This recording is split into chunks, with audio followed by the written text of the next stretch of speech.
Best stories perform a kind of magic trick. They surprise you completely, and then they convince you that nothing else could ever have happened. This is not an accident. It is architecture. Today we are going to explore one of the most powerful tools in all of storytelling. It is the engine that makes plots feel destined instead of forced. We call it the causality chain. If you are an aspiring writer or storyteller, mastering this single concept will transform the way your readers experience your work. By the end of this video, you will understand the 3 types of narrative causality. You will know how to tell the difference between coincidence and consequence. And you will learn how to plant story elements without telegraphing them to your audience. Let's begin. First, let's talk about the illusion of inevitability.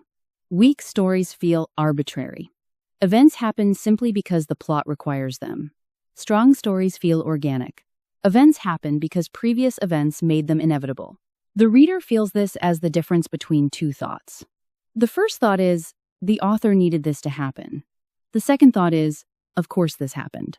That second feeling lives inside the causality chain. A causality chain is the linked sequence of cause and effect that makes a narrative feel like logic instead of coincidence.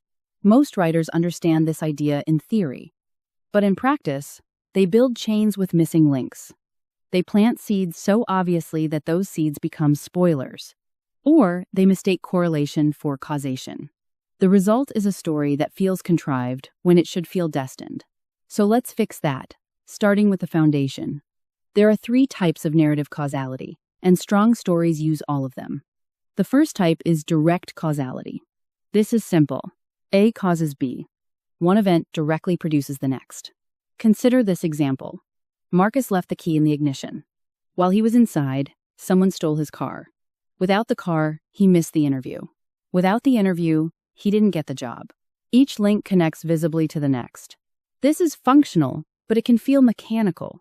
The second type is conditional causality. This one is more sophisticated.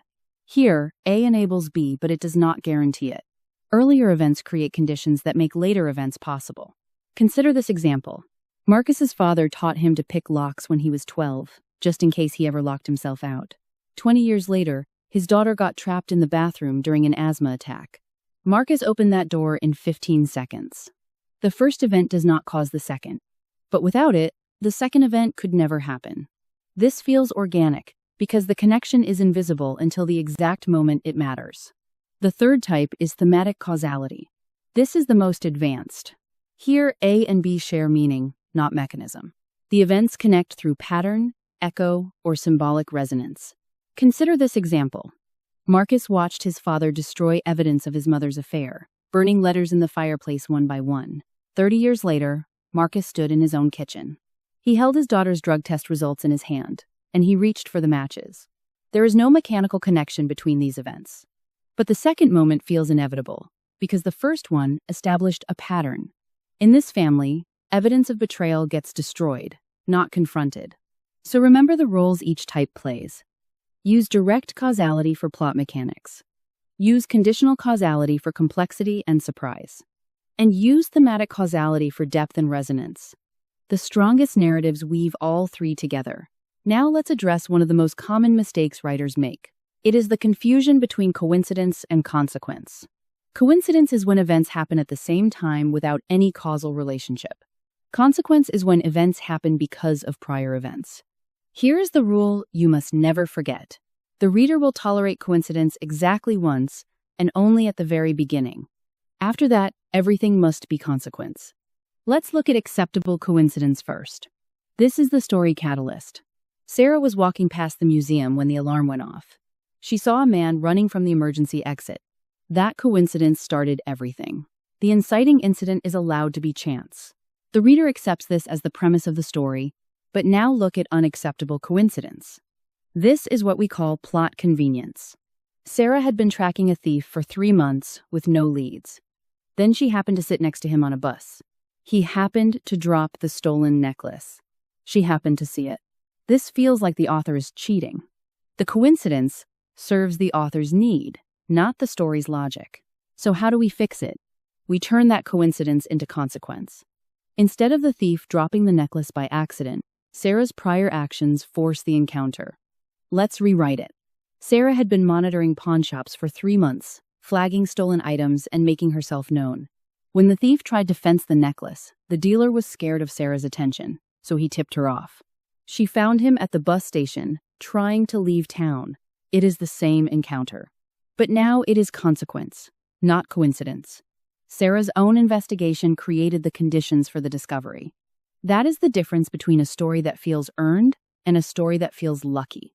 Now we arrive at one of the most refined skills a writer can develop. It is the art of planting without telegraphing. The goal is to establish elements that will become crucial later, but you must do it in a way that does not announce their importance. Let's first see the clumsy plant, the kind that telegraphs everything. Marcus noticed the fire extinguisher mounted on the wall. It was the old CO2 kind, the type his father had taught him could be used as a weapon in an emergency. He made a mental note of its location, just in case. Every single reader now knows exactly what will happen. The fire extinguisher will be used as a weapon. The surprise is completely eliminated. Now let's see the invisible plant. The office hadn't been updated since the 90s. It had the same furniture, the same computers, and the same fire extinguisher gathering dust by the supply closet. The fire extinguisher is mentioned, but it is not emphasized. It is embedded in the scene description. So when Marcus grabs it during the confrontation, the reader does not see it coming. But it was there all along. Let's break down the core principles of planting. The first principle is to embed the element in natural context. Do not isolate the plant in its own sentence. Bury it among other details of similar importance. Make it part of the setting, the routine, or a character's habit. The second principle is to give it an immediate but different purpose. Show the element serving one function early in the story. Then, when it serves a different function later, it feels like a discovery. Here is a powerful example. Early in the story, Marcus's daughter kept her inhaler in the glove compartment. She had done this since she was diagnosed at 6. He had taught her that lesson himself. Always know where your medicine is. Now, later in the story, Marcus needed to prove his daughter had been in his car that night. The inhaler in the glove compartment became the evidence the police could not dismiss. The inhaler first appears as a medical necessity. It returns as legal proof. 2 different functions, but the same object. The plant does not telegraph, because its initial purpose disguises its ultimate purpose. The third principle is to create distance between the plant and the payoff. The farther apart they are, the less obvious the connection becomes. But do not place them so far apart that the reader forgets entirely. In a novel, the sweet spot is roughly 30 to 100 pages. In a short story, it is just several pages. The fourth principle is a clever one. Plant 3 things, but pay off only 1.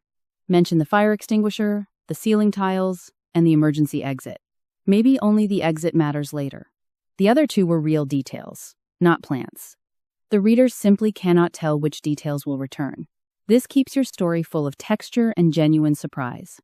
Now, how do you know if your causality chain actually works? You use the retrospective test. After the story ends, the reader should be able to trace the chain backward. They should see that every major event was prepared for. Let's work backward from a climax. Imagine the climax is Marcus saving his daughter from a burning building. Now ask, why could he do this? He knew the building layout because he had worked there for 10 years.